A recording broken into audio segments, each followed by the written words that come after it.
समझो यह समय हमारा अमूल्य है, हर दिन हर क्षण बीतता जा रहा है,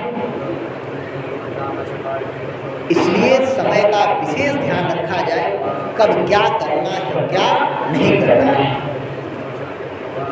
अब महाराज परीक्षित ने हाथ जोड़कर गुरुनाम गुरु भक्ति श्रीमद सुखदेव जी से कहा, गुरुदेव आपने कल स्वयंभू मनु के तीनों बेटियों आहुति, देवहूति और प्रसूति के वंश का वर्णन किया। आपने अब बताया था कि उनके 2 पुत्र भी हैं और उनके पुत्रों के वंश का भी वर्णन आप करने की कृपा करें। गुरुनाम गुरु सुखदेव जी कहते, राजन यदि तुम उनके पुत्रों के वंश को भी सुनना चाहते हो तो बहुत ही उत्तम प्रसंग है।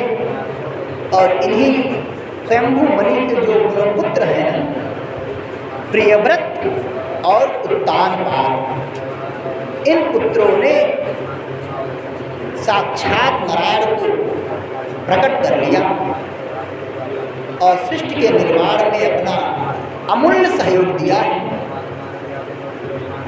मैं तुमको इनके दोनों पुत्रों का वर्णन करता हूँ। सबसे पहले महाराज परीक्षित सावधान होकर तुम बैठ जाओ, क्योंकि आज की जो कथा है ना वह गूढ़ कथाएं हैं। क्योंकि जब तक भगवान का जन्म नहीं होगा ना तब तक कथाओं में जो हम सब चाहते हैं वह मिलने वाला नहीं है। ये कथाएं अभी बहुत ही पूर्ण रूप से चलती हैं, कुछ समझ में आती हैं, कुछ समझ में नहीं आती हैं। महाराज परीक्षित ने कहा, गुरुदेव आप जैसा वक्ता हो तो कोई चीज़ गूढ़ कैसी। तब सुखदेव जी ने कहा, प्रियव्रतोत्तानपादो सतरूपात् पते सुतो वासुदेवस्य कलारक्षां जगतः स्थितो भव। प्रियव्रत और उत्तानपाद 2 पुत्र हुए। पहला जो पुत्र है वह है प्रियव्रत और दूसरा उत्तानपाद। लेकिन सुखदेव जी ने सबसे पहले जो कथा श्रवण कराया वो उत्तानपाद का कराया। उत्तानपाद का मतलब होता है उल्टे पैर वाला, या फिर समाज में जो अपने कर्मों के द्वारा अपने पैर को ऊंचा कर रखा है उसका भी नाम उत्तानपाद है। और हम सब उत्तानपाद हैं। उत्तानपाद केवल स्वयंभू मनु के पुत्र ही नहीं, हम सब भी उत्तानपाद हैं। क्योंकि जब माँ के गर्भ में हम होते हैं ना तो हमारा पैर भी ऊपर की ओर होता है, इसलिए हम सब भी उत्तानपाद ही हैं। उन्होंने कहा, परीक्षित उत्तानपाद बहुत बड़े राजा थे और उनकी एक पत्नी थी सुनीति।